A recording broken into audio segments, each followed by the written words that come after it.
సర్వాధికారి సర్వ సృష్టికర్త జగరక్షకుడా, నీ ఘనమైన నామం కొరకే కృతజ్ఞత చెల్లిస్తున్నాను.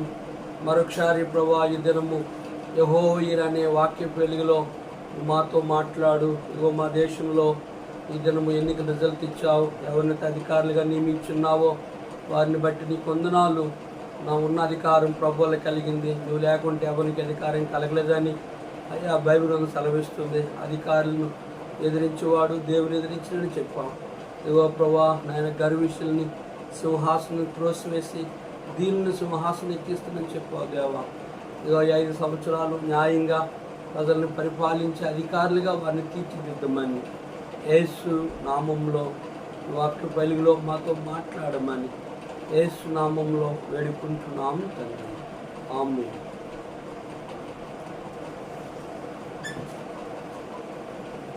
(285)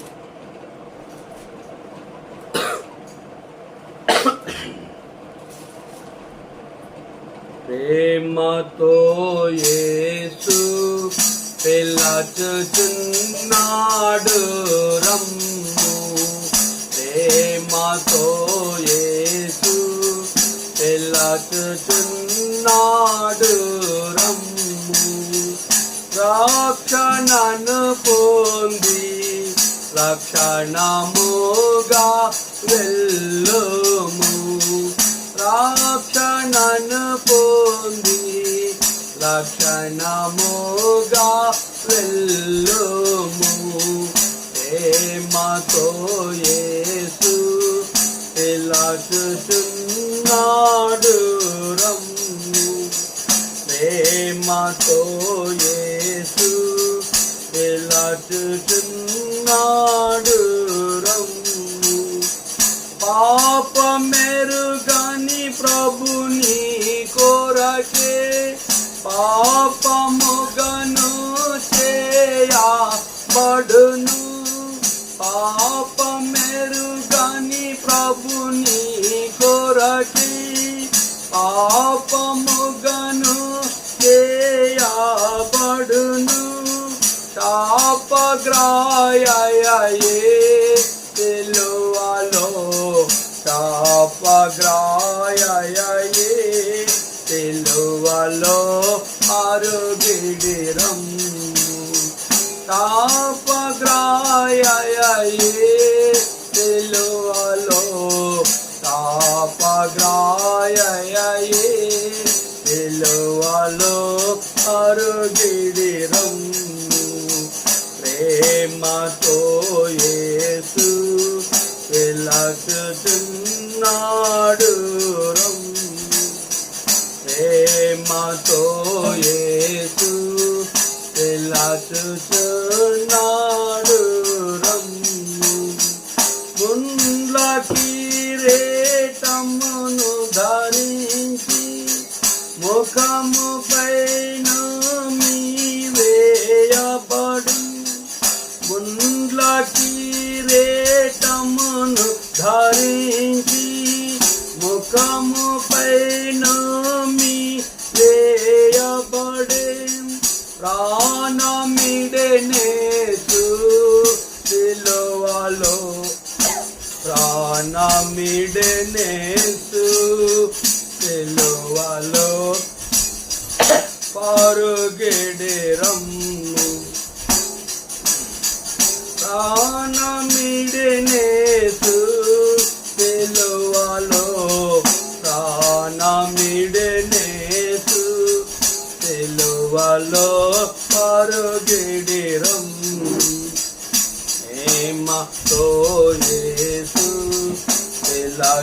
పిలుచుచున్నాడు రమ్ము. ప్రేమతో యేసు పిలుచుచున్నాడు రమ్ము. కొన్ని మాటలు విని ప్రార్థన చేసుకుందాం. అపోస్తలుల కార్యం మనం ధ్యానిస్తున్నాం. ఆ యొక్క పుస్తకాన్ని మరలా జ్ఞాపకం చేసుకొని ప్రభువుని కనపరుద్దాం. అపోస్తుల కార్యం 19వ అధ్యాయము 21 నుంచి చదువుకుందాం. ఇలాగు జరిగిన తరువాత పౌలు మాసిదోనియా అకయ దేశముల మార్గమున వచ్చి యెరూషలేముకు వెళ్ళవలనని మనసులో ఉద్దేశించి, నేను అక్కడికి వెళ్ళిన తరువాత రోమా కూడా చూడవలని అనుకొనెను. అప్పుడు తనకు పరిచర్య చేయు వారిలో తిమోతి, ఎరస్తు అను వారినిద్దరిని మాసిదోనియాకు పంపి తాను ఆసియాలో కొంతకాలముండెను. ఆ శ్రేష్టంబు గ్రంథములో ఎచ్చోట చూచినా ఆదరణయున్నది, దుఃఖములో వాగ్దానమున్నది. విశ్వాసముంచి ధ్యానించుడి, విశ్వాసముంచి ధ్యానించుడి. అపోస్తుల కార్యం 19వ అధ్యాయం. ఇంత ప్రభావముతో ప్రభు వాక్యము ప్రబలమై వ్యాపించెను కనుక ఆ దయ్యములు నేను యేసుని ఎరుగుదును, పౌలుని ఎరుగుదును అని చెప్పి ఆ మాంత్రికులను ఆ ఇంటి నుండి తగిలికెళ్ళి దిగంబరలు చేసి గాయము చేసినట్లుగా ఈ వార్త ఆ చుట్టుపక్కల ప్రాంతాల్లో ఉన్నవారు అనేకులు మాంత్రికులు వచ్చి తమ పుస్తకములు కాల్చివేసి గనుక ఈ వాక్యము కనుక ఎంత ప్రభావంతో ఆ ప్రాంతంలో వ్యాపించిన కారణము చేత అనేక మంది ప్రభు అయిన యేసుక్రీస్తు వారును విశ్వసించారు, నమ్మారు. 21వ వచనంలో, ఇలాగ జరిగిన తర్వాత పౌలు మాసిదోనియా అకయ దేశముల మార్గమున వచ్చి యెరూషలేముకు వెళ్ళవలని మనసులో ఉద్దేశించి, నేను అక్కడికి వెళ్ళిన తర్వాత రోమా కూడా చూడవాలని అనుకొనెను. పౌలు అక్కడి నుంచి మాసిదోనియాకు అకాయికు ఆ దేశము ద్వారా ప్రయాణమై యెరూషలేముకు వచ్చి యెరూషలేములో ఉండి నేను అక్కడికి వెళ్ళిన తర్వాత రోమా కూడా చూడవాలని అనుకొనెను. పౌలు ఆసియా అంతటలో ప్రభు పని నిమిత్తము ప్రభు ఆత్మ చేత నడిపించబడి వెళ్ళి పరిచర్య చేసినట్లుగా మనం చూస్తున్నాం. అప్పుడు తనకు పరిచర్య చేయు వారిలో తిమోతి, ఎరస్తు అను వారిని ఇద్దరిని మాసిదోనియాకు పంపి తాము ఆసియాలో కొంతకాలము నిలిచియుండెను. వారు అక్కడి నుంచి తిమోతిని, ఎరస్తుని ఇద్దరిని మాసిదోనియాకు పంపి తాను ఆసియాలో కొంతకాలము పౌలు ఉన్నాడు. కానీ ఇక్కడ మనం గమనించినట్లయితే మాసిదోనియా అకయ దేశముల ద్వారా వెళ్ళి యెరూషలేముకు వచ్చి యెరూషలేము నుండి రోమాకు వచ్చి రోమా నుండి ప్రయాణం చేసి మాసిదోనియాకి తిమోతిని, ఎరస్తుని పంపించి పౌలు ఆసియాలో కొంతకాలము ఉన్నాడు. కారణం ఏంటి? ఆసియాలో ఉన్న పరిశుద్ధులను, సంఘమును నడిపిస్తున్న సేవకులను కలిసి అక్కడున్న సమస్యలు, అక్కడున్న ప్రజలు ఏ రీతిగా ఉన్నారో వారిని ప్రోత్సహించి వారిని ప్రభువు కొరకు ఉజ్జీవింప చేయాలని కొంతకాలము వారితో ఉన్నట్లుగా మనకు అర్థమవుతుంది. దీని యొక్క అర్థం ఏంటి మనం గమనించినట్లుగా అయితే, పౌలు తిమోతిని, ఎరస్తుని మాసిదోనియాకు పంపించినట్లుగా పలు చోట్లకి వెళ్ళి వచ్చినట్లుగా మనము చూసాం. దీని అర్థం ఏంటంటే పౌలు అప్పటికే చాలా మంచి ప్రభు కొరకు ఆత్మీయ తీవ్రత కలిగి సేవించే వ్యక్తి కనుక తనకు సమయం దొరికినప్పుడే తన యొక్క ప్రజలైన వారిని కలవాలి, అక్కడున్న సంఘాన్ని కలాలి, అక్కడున్న పరిశుద్ధుల్ని కలాలి. నిర్దినాన్ని అనేక మంది ఎట్లా ఉన్నారంటే, నా సంఘము నా సరిహద్దులు.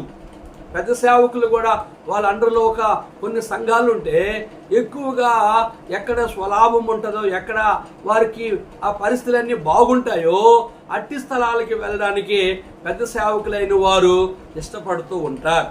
అన్ని చోట్లకి వెళ్ళడానికి ఇష్టపడరు. కనుక వెళ్ళాలంటే వారు పిలాలి. వాళ్ళు పిలిస్తే వాళ్ళు మనకు గౌరవిస్తారు, మనకి కావలసిన గౌరవం చూపిస్తారు, కావలసిన మంచి ఆహారం, మంచి ద్రవ్యము, అన్ని విషయాల్లో మన భోగభాగ్యాలు అన్నీ చూస్తారనే ఉద్దేశంతో కొంతమంది వెళ్ళేవారుగా ఉన్నారు. కానీ పౌలైతే దేవుని చిత్తాన్ని కనుగొని వెళ్ళినట్లుగా మనం చూస్తున్నాం. ఆ కాలం ముందు క్రీస్తు మార్గమును గురించి చాలా అల్లరి కలిగను. ఏలనగా డెమెత్రి అనే కంసాలి అర్తిమీ దేవికి గుడి వెండి గుళ్ళను చేయించుట వలన ఆ పని వారికి మిగులు లాభము కలుగు చేయుచుండెను. అతడు వారిని అట్టి పని చేయు ఇతరులను గూర్చి గుంపు గూర్చి, అయ్యలారా, ఈ పని వలన మనకు జీవనము బహు బావుగా జరుగుచున్నదని మీకు తెలియను. ఇక్కడ ఒక వ్యక్తి ఉన్నాడు. పౌలు ఆ కాలమందు అక్కడి నుంచి క్రీస్తుని మార్గమును గురించి స్పష్టముగా దేవుని వాక్యం తెలియజేసిన దినాల్లో అక్కడ చాలా అల్లరి కలిగిన ఆ ప్రాంతాల్లో, ఆసియాలో అల్లరి జరుగుతున్నాయి. ప్రజలు వ్యతిరేకిస్తున్నారు, విరోధముగా ఉన్నారు. ఆసియా అంతంతట్లో పౌలు సంచరించినప్పుడు హిందూ దేవాలయాలు, అనేక మంది గుడులు, గోపురాలు పౌలుకి కనిపించాయి. దాన్ని గమనించినప్పుడు దెమేత్రి అనే ఒక కంసాలి అర్తిమీదేవికి వెండి గుళ్ళను చేయించటం వలన ఆ పని వారికి మిగులు లాభము కలుగు చేయుచుండెను. అర్తిమీదేవికి ఒక కంసాలి, దెమేత్రి అనే కంసాలి గుడిని అర్తిమీదేవికి వెండి గుళ్ళను చేయించటం వలన ఆ రీతిగా అక్కడ మంచిగా ప్రజలు వచ్చి ఆ దేవుని, దేవతలు, దైవాలని ఆరాధించడం వలన అక్కడున్న దెమేత్రి అనే కంసాలకి లాభము కలుగుతుంది. ఆర్థికంగా వెండి, బంగారము, ద్రవ్యము, డబ్బులు అన్నీ కూడా మంచిగా దైవత్వాన్ని పెట్టుకొని వ్యాపారం కలిగిన పరిస్థితి కనిపిస్తున్నాయి. అతడు వారిని అట్టి పని చేయు ఇతరులను గుంపు కూర్చి, అయ్యలారా, ఈ పని వలన మనకు జీవనము బాగుగా జరుగుచున్నదని మీకు తెలియను. తనతో ఉన్న పూజారులకు, తనతో ఉన్న పెద్దలకు, అక్కడున్న వారందరికీ తో మాట్లాడిన మాట ఏంటంటే, అతడు వారిని అట్టి పని చేయు ఇతరులను గుంపు కూర్చి అంటున్నాడు, అయ్యలారా, ఈ పని వలన మనకు జీవనము బాగుగా జరుగుచున్నదని మీకు తెలియను. అయ్యా, ఈ వెండి గుళ్ళు వలన, ఈ అర్తిమీదేవి వలన, ఈ గుడి గోపురము ద్వారా, ఇక్కడికి వచ్చిన ప్రజల ద్వారా డబ్బు, బంగారము, వెండి మనకు అధికంగా దొరుకుతుంది. దీని ద్వారా జీవనం మనం కొనసాగుతూ ఉన్నాం, మన పని బాగుగా ఉంది అని వారితో స్పష్టంగా చెప్తూ వచ్చాడు. అయితే చేతులతో చేయబడినవి దేవతలు కావని ఈ పౌలు చెప్పి ఎఫెసులో మాత్రము కాదు, దాదాపు ఆసియా అంతటా బహు జనమును ఒప్పించి త్రిప్పి ఉన్న సంగతి మీరు చూచియు వినియు ఉన్నారు. అయితే ఆ దెమేత్రి అనే కంసాలు అంటున్నాడు, మనము అర్తిమీదేవి వెండి గుడి ద్వారా ఎంతో లాభాన్ని, ఆశీర్వాదాన్ని, జీవనాన్ని గడుపుతూ ఉన్నాము. కానీ ఈ పౌలు ఆసియా అంతటలో చేతితో చేయబడినవి దేవతలు కావని ఈ పౌలు ఎఫెసు అంతటా తెలియజేస్తూ ఉన్నాడు. దాదాపు ఆసియా అంతటా బహుజనమును ఒప్పిస్తున్నాడు, త్రిప్పి ఉన్నాడు. ఈ సంగతి మీరు చూచియు వినియు ఉన్నారు. నేనే కాదు, ఆ గుడిని నడిపిస్తున్న పెద్దలారా, యాజకులారా, అక్కడున్న దేవునికి ఆ నైవేద్యం అర్పించిన వారులారా, ఈ యొక్క ఆసియా అంతటలో చేతితో చేయబడినవి దేవతలు కావని పౌలు ఎఫెసు అంతటా, ఆసియా అంతటా ఈ వార్తను బహు ప్రజలకు తెలియజేస్తూ, దాని గురించి తర్కిస్తూ, వాదన పెట్టుకుంటూ, కనుక ఇవి దైవత్వము కావు, మీరు చేసింది తప్పు, మీరు చేసింది విగ్రహారాధన చేస్తున్నారు, ఒక విగ్రహాలు చేసి ఆ అర్తిమీ మహాదేవికి మీరు పూజ చేస్తున్నారు, కనుక సృష్టికర్తని దేవుడు ఉన్నాడు అని ఆయన చెప్తూ ఉన్నాడని చెప్పి ఈ కంసాలి ఆ రీతిగా చెప్తూ ఉన్నాడు అక్కడ ఉన్న వారందరికీ. మరియు ఈ మన పని యందు, వృత్తి యందు లక్ష్యము తప్పిపోటీయే గాక మహాదేవి అయిన అర్తిమీదేవి యొక్క గుడి కూడా తునీకరింపబడి ఆసియా అంతటను భూలోకమందును పూజింపబడుచున్న ఈమె యొక్క గొప్పతనము తొలగిపోవునని భయము తోచున్నదని వారితో చెప్పాను. ఇంకేం చెప్తున్నాడంటే ఈ కంచరీ వాడు, ఈ యొక్క దెమేత్రి అనే వ్యక్తి, ఈ మన వృత్తి యందు లక్ష్యము తప్పిపోటీయే గాక మహాదేవి అయిన అర్తిమీదేవి యొక్క గుడి కూడా తునీకరింపబడుతుంది, ఆసియా అంతటా భూలోకమందును పూజింపబడుచున్న ఈ యొక్క గొప్పతనము తొలగిపోవునని భయము తోచున్నదని వారితో చెప్పాను. ఈ అర్తిమీదేవి యొక్క గుడిని ఈయన మన వృత్తి యందు, ఈ వృత్తి బాగా ఉంది గనుక ఈ మన వ్యాపారం బాగా ఉంది, ఈ యొక్క మహాదేవిని అర్తిమీదేవిని గుడి పెట్టుకొని మనం ఆరాధిస్తున్నాం. కానీ అది ప్రజలు అర్తిమీదేవిని గుడిని తునీకరించినట్లుగా పౌలు చేత్తో చేయబడినవి దేవుళ్ళు, దేవతలు కావని తెలియజేస్తున్నాడు. ఆ ఆశ అంతంతర కాకుండా భూలోకమందు పూజింపబడుచున్న ఈ గొప్పతనం తొలగిపోవునని భయం వేస్తుందని వారితో చెప్తూ వచ్చాడు. కనుక ఎందుకు ఇన్నిసార్లు చెప్తున్నానంటే అది మీకు అర్థం కావాలి. కనుక ఈ రీతిగా ఆ దినాల్లో వారు దేవుని గుడిని గోపురాలను పెట్టి విగ్రహారాధన చేయించి కనుక అర్తిమి మహాదేవని బొమ్మను పెట్టి వారు ఆరాధిస్తుంటే ఆస్య అంతంతటా దాని యొక్క ఆ అధికారము, దాని యొక్క ఆ యొక్క అర్తిమిదేవి యొక్క గౌరవము దినదినము తునీకరింపబడుతుంది. ప్రజలు వెనుకెళ్ళిపోతున్నారు, యేసు ప్రభువారిని నమ్ముకోగలుగుతున్నారు, పౌలు చెప్పిన మాటలు వింటున్నారు.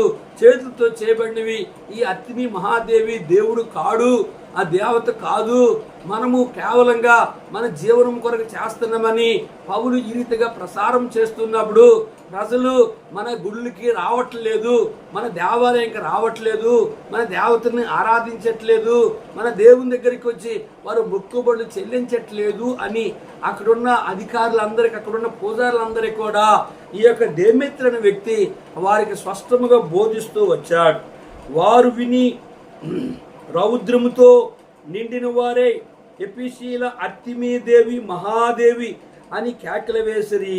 ఈ మాట విన్న అక్కడ ఉన్న వారందరూ కూడా విని కోపముతో, రౌద్రముతోనూ కోపముతోనూ ఎఫెసీ అర్తిమి మహాదేవి దేవత అని దేవి అని చెప్పి కేకలు వేస్తూ వచ్చారు.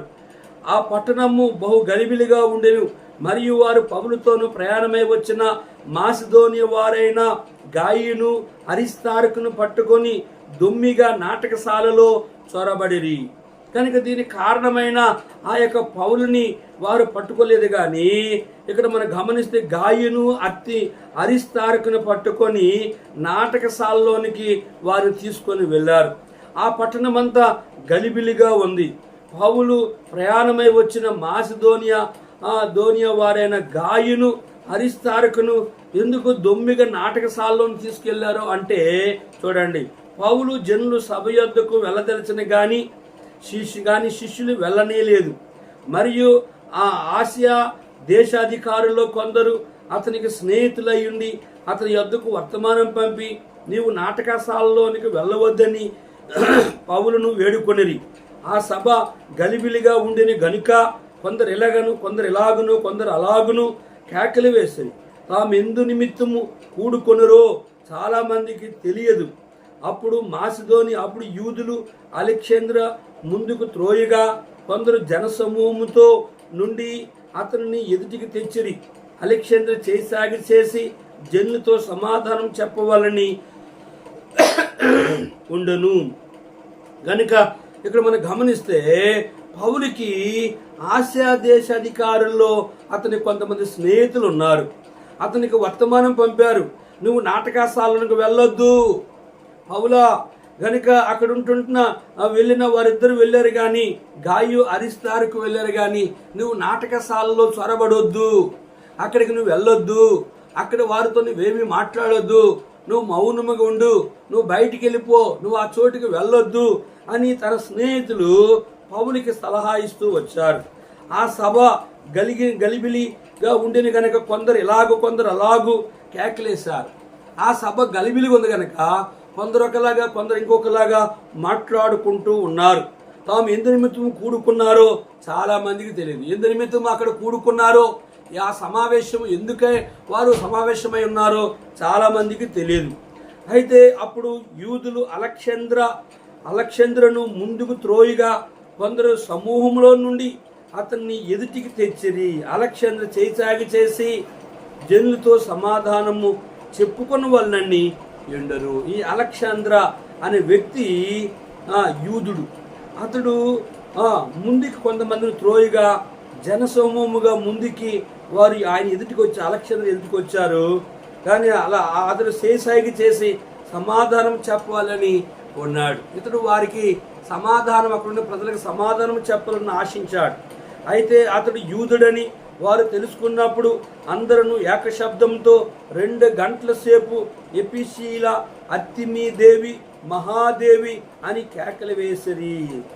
ఈ అలెగ్జాంద్ర అనేవాడు యూదుడని అక్కడున్న వారు అందరూ తెలుసుకొని, వారు యూదుడని తెలుసుకున్నప్పుడు అందరూ ఏకశబ్దంతో 2 గంటలు ఎపిషీల అర్తిమీదేవి మహాదేవి అని కేకలు వేస్తూ వారి దేవతను పూజిస్తూ కేకలేస్తూ ఘనపరుస్తూ ఉన్నారు.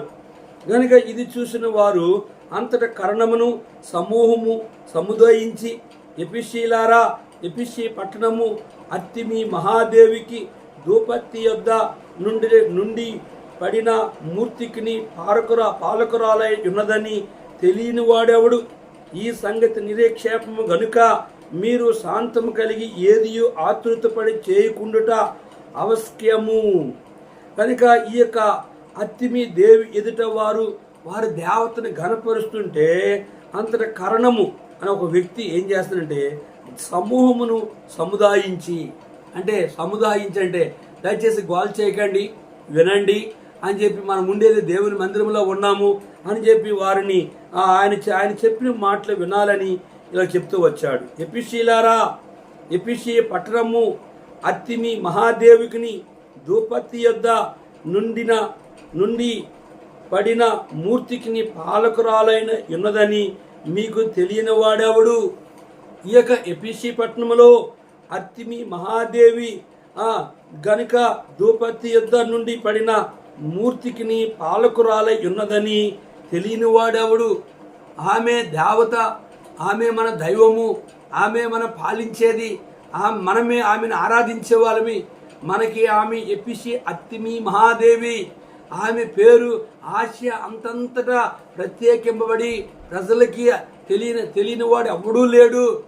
కనుక అట్టి దేవుని గురించి మనం వ్యతిరేకంగా మాట్లాడకూడదని అంటూ 26వ వచనంలో చూడండి, ఈ సంగతులు నిరీక్షేపమైనవి గనుక మీరు శాంతము కలిగి ఏదియో ఆతృత పడుట అవశ్యము.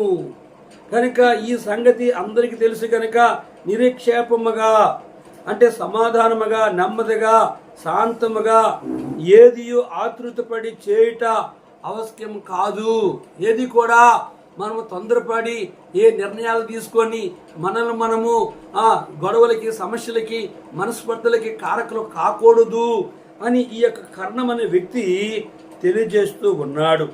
చూడండి, కనుక ఇక్కడ 30వ వచనంలో మీరు ఈ మనుషుని వలన తీసుకొని వచ్చితిరి, వీరు గుడిని దోచిన వారు కారు, మన దేవతను దూష్యంపను లేదు. దేమేత్రికిని అతనితో కూడానున్న కంసాలకును ఎవరి మీదనైనను వ్యవహారం ఏదైనా ఉన్న ఎడల న్యాయసభలో జరుగుచున్నవి అధిపతులు ఉన్నారు కనుక వారు ఒకరితో ఒకరు వ్యాజ్యమాడవచ్చును. ఈ యొక్క కర్ణం అనే వ్యక్తి ఈ సంగతులు నిరీక్షేపము గనుక మీరు శాంతము కలిగి ఏదియో ఆతృత పడుట చేయకునుట అవి మంచిది కాదు అని చెప్తూ, మీరు ఈ మనుషుని తీసుకుని వచ్చారు, మీరు లేదా ఈ పౌలుని లేదా ఈ యొక్క ఎరస్తుని, ఈ యొక్క గాయను మీరు తీసుకుని వచ్చారు. కనుక తీసుకుని వచ్చిన వీరు ఎటువంటి వారంటే, వీరు ఈ మనుషుని తీసుకుని వచ్చి వీరు గుడి దోచిన వారు కారు, గుడిలో దొంగతనం చేసిన వారు కారు. రెండవది, వాళ్ళు చూసినట్లయితే మన దేవతను దూష్యంపను లేదు. పౌలు గుడిలో దొంగతనం చేయడం రాలేదు కనుక గుడిని దోచుకున్నవారు కారు, మన దేవతను దూషింపువారు కారు. దేమేత్రికిని అతనితో కూడానున్న కంసాలికిని ఎవని మీదనైనను వ్యవహారం ఏదైనా ఉన్న ఎడల న్యాయ సభలు జరుగుచున్నవి. కనుక దేమేత్రికిని కంసాలికిని ఎవరి మీద వ్యవహారాలు ఏవైనా సమస్యలు ఉంటే, వ్యవహారం అంటే సమస్యలు ఏమైనా ఉంటే ఉన్న ఎడల న్యాయ సభలు ఉన్నాయి. ఆ సభల్లో వాళ్ళు చూసుకుంటారు, అధిపతులు ఉన్నారు గనుక వారు ఒకరితో ఒకరు వ్యాజ్యమాడవచ్చును. అధిపతులు కూడా ఉన్నారు, వారితో ఒకరు గొడవలాడవచ్చు, అధిపతులు వారికి న్యాయం తీర్చొచ్చు. కానీ ఈ పౌలు అనేవాడు మన గుడిని దోచుకోలేదు, మన దేవతను దూషింపలేదని స్పష్టంగా చెప్పారు. కనుక లేఖనంలో దైవ గ్రంథం ఏం చెప్పాడంటే, ఆకాశం మీద కానీ, భూమి మీద కానీ, భూమి మీద నీల కానీ దేన్ని విగ్రహముగా చేసుకోకూడదు, దేనికి సాగిలి పడకూడదు అని ప్రభు ఎందుకు చెప్పాడంటే, పౌలు ఇక్కడ ప్రకటించాడు, చేతులతో చేయబడినవి దేవతలు కావని. ఎందుకు ఆ రీతిగా చెప్పారంటే, కనుక ఇవి మనము నిర్మించుకున్న దైవత్వము కలిగిన దేవతలు, దేవులు బొమ్మలు పెట్టుకొని మనము గుడిలో ఆరాధిస్తున్నాం. క్రైస్తవులు ఆయన సేవకులుగా, విశ్వాసులుగా, క్రైస్తవులుగా చర్చికి వెళ్ళిన వాళ్ళు కూడా యేసు బొమ్మ మందిరంలో పెట్టకూడదు, సిలువ బొమ్మ మందిరం మీద పెట్టకూడదు. రెండోది, మరియమ్మ బొమ్మ పెట్టి యేసు ప్రభు వారు ఆరాధించొద్దని చెప్పాడు, పూజించొద్దని చెప్పాడు. నేను ఆత్మ గనుక నన్ను ఆరాధించేవారు ఆత్మతో సత్యముతో ఆరాధించాలి. యేసు ప్రభు వారు ఇప్పుడు ఈ భూమి మీదకి వచ్చి 33 సంవత్సరాలు జీవించి కుంటివారిని స్వస్థపరిచే, గుడ్డివారిని స్వస్థపరిచే, మూగవారిని స్వస్థపరిచే, దెయ్యాలు ఎలగొట్టాడు, చనిపోయిన ముగ్గురిని బ్రతికించాడు. ఆయన చనిపోయాడు, తిరిగి 3వ దినాన్ని లేచాడు. లేచి ఆయన 40 దినాల భూమి మీద ఉన్నాడు, 11 సార్లు అగపడ్డాడు. ఆయన పరలోకానికి వెళ్తూ, నేను పరలోకానికి వెళ్తున్నాను, తిరిగి వస్తాను, పరలోకాన్ని సిద్ధపరుస్తాను, పరలోక రాజ్యం లేదని మీకు చెప్తానని చెప్పాను. సిద్ధపరిచి వచ్చి మిమ్మల్ని పరలోకాన్ని తీసుకెళ్తానని స్పష్టంగా ప్రభు చెప్పాడు. ఇప్పుడు ఆయన ఎట్లా ఉన్నాడంటే, తండ్రి కుడి పార్శ్వమున ఆయన నా కొరకే విజ్ఞాపన చేసిన జీవం గల దేవుడుగా ఉన్నాడు. కనుక ఇక్కడ మనం గమనించినట్లుగైతే ఈ యొక్క దేమేత్రికి, కంసాలకి ఏవైనా వ్యవహారం ఉన్నాయట్లా వారికి న్యాయ సభలు ఉన్నాయి, వారికి అధిపతులు ఉన్నారు, వారి పక్షముగా ఒకరితో ఒకరు వ్యాజ్యం ఆడవచ్చునని ఈ కరణం అనే వ్యక్తి ఆ రీతిగా తెలియజేస్తూ వచ్చాడు. అయితే మీరు ఇతర సంగతుల గురించి ఏమైనా విచారణ చేయవలనని ఉంటే అది క్రమమైన సభలో పరిష్కారమగును గాని అల్లరి, గోల, కేకలు ఎందుకు కూడుకున్నారో, ఎందుకు ఈ స్థలంకి వచ్చారో, అసలు దేనికి కూడుకున్నారనే సంగతి చాలామందికి తెలియదు. కనుక ప్రియా సహోదరుడా, దీని అర్థం ఏంటంటే, ఏ సమస్య అయినా ఉన్నప్పుడు న్యాయ సభలు ఉన్నాయి. రెండోది, క్రమమైన సభలు ఉన్నాయి. న్యాయ సభలు ఉన్నాయి, క్రమమైన సభలు ఉన్నాయి. ఆ సభల్లో కనుక ఒకరితో ఒకరు యథార్థంగా మాట్లాడుకొని లేఖనాలు ఇప్పిచెప్పి ప్రజల మధ్య ఏ దేవుణ్ణి దూషింపకుండా, ఏ దేవతను దూషింపకుండా నిజ దేవుడు ఎవరు అనేది, కనుక మనల్ని ఈ సృష్టి ఏమి లేనప్పుడు ఉండే దేవుడు పేరు యెహోవా. ఆయన దినాల్లో ఆయన ఈ సృష్టిని, ఆకాశాన్ని, భూమిని, అందున్న సమస్తాన్ని నోటి మాట ద్వారా కలుగును కాకుండా కలిగాయి. కానీ మానవుడు మాత్రము మట్టి తీసుకుని తన స్వరూపంలో తన పోలికలో చేశాడు, తన ముక్కులో జీవవాయుని ఊదాడు. కనుక తన భార్య కావలసి వచ్చి ప్రకటనను తీశాడు. కనుక మీరు ఫలించి అభివృద్ధి పొంది భూమి నిండించి దాన్ని లోపొచ్చుకోండి అని చెప్పి వారిని ఆశీర్వదించాడు. అయితే వారు దేవుని మాట వెనుక సర్పం మాట విని వారు దేవుడు తిన్నదన్న పండు తిన్న ద్వారా వారు దిగంబరులు అయ్యారు, వారు సిగ్గుపడ్డారు, వారు భయపడ్డారు, వారు దాగున్నారు, వారు అబద్ధాలు ఆడారు ప్రభు పిలిచినప్పుడు. కనుక వారు దిగంబరులుగా తోటని బయట గెంటి వేయక ఒక బలిపశుని వధింపచేసి రక్తాన్ని ప్రోక్షించి వారి పాపమును క్షమించి ఆ చర్మాన్ని చర్మపు చొక్కాలు చేసి వారిని ఆ దీదం తోటలించి వారి పాపమును క్షమించి చర్మపు చొక్కాలు తొలగించి వారిని బయటికి పంపించారు.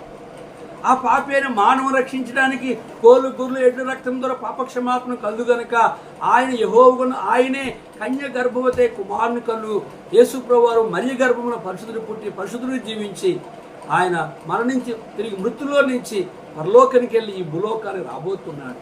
ప్రియా సహోదరుడా, ఆయన వచ్చినప్పుడు ఆయన రాజ్యంలో నువ్వు వెళ్ళాలంటే యేసు రక్తము ప్రతి పాపము నుండి కడిగి పవిత్రపరచాలి. కానీ నీ పాపం పోవాలంటే రక్త ప్రోక్షణ అవసరం. తద్రక్తం పరమాత్మ పుణ్యాత్ముడైన దేవుని రక్తము కావాలి.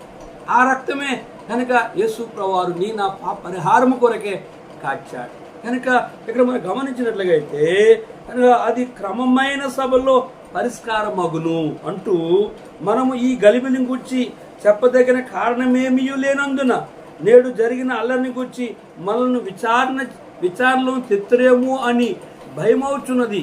ఇట్లు గుంపు కూడినందున తగిన కారణము చెప్పజాలమని వారితో అనెను. అతడు లాగు చెప్పి సభ ముగించెను. చూసారా, అక్కడ ప్రజలు ఎట్లా ఉన్నారంటే గలిబిలిగా ఉన్నారట, గలిబిలి కారణముగా ఉన్నారు. నేడు జరిగిన అల్లరిని గూర్చి మనల్ని విచారణలోనికి తెత్తరేమో, ఒక మనల్ని ఎవరైనా కోర్టుకి పిలుస్తారేమో, పోలీస్ స్టేషన్కి పిలుస్తారేమో అని భయపడుతూ ఉన్నారు. ఈ గుంపు కూడినందున అక్కడ గుంపు గుండె ప్రజలు అల్లరి కానీ, గొడవలు కానీ, సమస్యలు కానీ కారకులుగా ఉంటే అటు వారి ద్వారా మరి సమస్యలు అధికమవుతాయి కనుక ఈ గుంపు కూడటం వల్ల అల్లరిగా జరిగిన కారణం చేత మనల్ని కనుక విచారణకి లేదా పోలీస్ స్టేషన్ కోర్టుకి పిలుస్తారేమో అని చెప్పి ఇట్లు గుంపు కూడా ఉండడం ద్వారా తగిన కారణం మనమేమి చెప్పజాలము, ఎవరికేమీ తెలియదు. వారితో అనను అతడు ఇలాగ చెప్పి సభ ముగించును. దయచేసి ఇక్కడి నుంచి వెళ్ళిపోండి, ఈ సభ ముగించాం, వెళ్ళండి అని చెప్పి వారిని పంపివేశారు. పౌలు ఇక్కడ చెప్తున్న మాట ఏంటంటే, మనకు కావలసిన ముఖ్యమైన మాట ఏంటంటే 37వ వచనంలో, మీరు ఈ మనుషుని తీసుకుని వచ్చితని, వీరు గుడిని దోచిన వారు కాదు, మన దేవతను దూషింపను లేదు. చూసారా, ఏ గుడిని దోచుకోకూడదు, దొంగతనం చేయకూడదు. రెండోది, ఏ దేవతను మనం దూషింపకూడదు. అర్థమైందా? ప్రభు అయిన యేసుక్రీస్తు వారిని అందు మనం విశ్వసించి మన పాపములు ఒప్పుకొని సృష్టికర్తన దేవుడు ఎవరు? ఈ సృష్టి ఏమి లేనప్పుడు ఉండే దేవుడు యెహోవా. ఆయనే ఈ భూమి మీద కన్య గర్భవతి వచ్చాడు. ఆయన లోకంలో రక్తం కార్చి పరలోకానికి వెళ్ళిన తర్వాత ఆయనే పరిశుద్ధాత్మ దేవుని పంపించాడు. ఈ పరిశుద్ధాత్మ దేవుడు ఎక్కడుంటే ప్రపంచం అంతంతటా ప్రతి అణువులో ఉన్నాడు. ఎక్కడ ఆయన నామంలో 2-3 ప్రార్థన చేస్తారో వారి మధ్య ఆయన ఉంటాడు. పరిశుద్ధాత్మ పని ఏంటంటే పాపముల గురించి, నీతిని గురించి, తీర్పుని గురించి ఒప్పింప చేసి ఒక పెండ్లి కూతుర్ని కన్యగా సిద్ధపరిచినట్లుగా ప్రపంచంలో ప్రభు రక్తంలో కడగబడిన వారిని నరకాన్ని పోకుండా దానికి ఆ రక్తంలో కడగబడిన వారిని పరలోకాన్ని తీసుకెళ్ళడానికి సిద్ధపరచడమే పరిశుద్ధాత్మ యొక్క పని. యెహోవా మాట వినకపోయినా, యేసు ప్రభు మాట వినకపోయినా, పరిశుద్ధాత్మ మాట వినకపోయినా ముగ్గురు ఒక్కరే. కనుక ఆ రక్తంలో కడగబడిపోయిన యేసు ప్రభు నాకు అవసరం లేదని ధృవీకరించిన ఈ లోకములో నువ్వు సృష్టికర్తను దేవుని విడిచి సృష్టిని పూజించినట్లుగైతే, నీ పాపం పరిహారింపబడకపోతే, నీ పాపం నీ క్షమాపణ కలగకపోతే, నీ పాపంపై నీకు విజయం లేకపోతే కనుక పాపం చేసేవారు కనుక తీర్పు ఉన్నది. ఒకసారి తీర్పు అయిపోయిన తర్వాత నిత్య నరకములో త్రోయబడుతుంది నీ ఆత్మ. యుగయుగాలు నరకం ఉంటుంది, యుగయుగాలు పరలోకం ఉంటుంది. కనుక పౌలు ఆసియా అంతంతటిలో తిరిగి సత్యవాక్యాన్ని, సత్య దేవుని గురించి, నిజమైన దేవుని గురించి స్పష్టంగా అతన్ని ప్రజలందరికీ ఆసియాలో ఉన్న వారికి తెలియజేసినప్పుడు పౌలు చెప్పిన దానికి వారి యొక్క గుడులు, అర్తిమీ దేవి కనుక వారి యొక్క పూజారి యొక్క స్వలాభము, వారి జీవనము అంతా తగ్గిపోయిందని వాళ్ళే ఒప్పుకున్నారు. కారణం ఏంటంటే సత్యం ఎప్పుడు సత్యముగానే ఉంటుంది. కనుక ప్రియ సహోదరుడా, సత్యాన్ని గ్రహించి నిజదేవుని ఎరిగి ఆ మోక్షాన్ని సంపాదించుకోవాలని నీ కొరకు ప్రార్థిస్తాము. జిమ్గల తండ్రి, కొన్ని మాటలు మా ప్రియులు అన్నారు, నీ ఏర్పాట్లు నువ్వు రక్షించు, నరకము నుంచి విడిపించమని యేసు నామములో అడిగి వేడుకుంటున్నాం తండ్రి, ఆమేన్. తండ్రి యొక్క దేవుని ప్రేమయు, కుమారుని యేసుక్రీస్తు వారి కృపయు, పరిశుద్ధాత్మ యొక్క అన్యోన్య సహవాసం తను ప్రేమించు వారికి కూడిన మనకు తోడుండి ఆశీర్వదించునుగాక. ఆమేన్.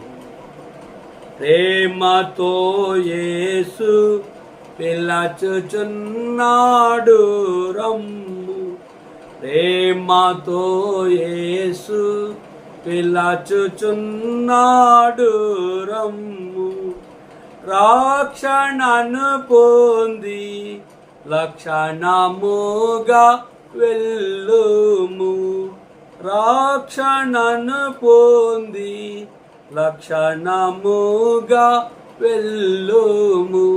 అందరికీ ప్రైజ్ ది లార్డ్.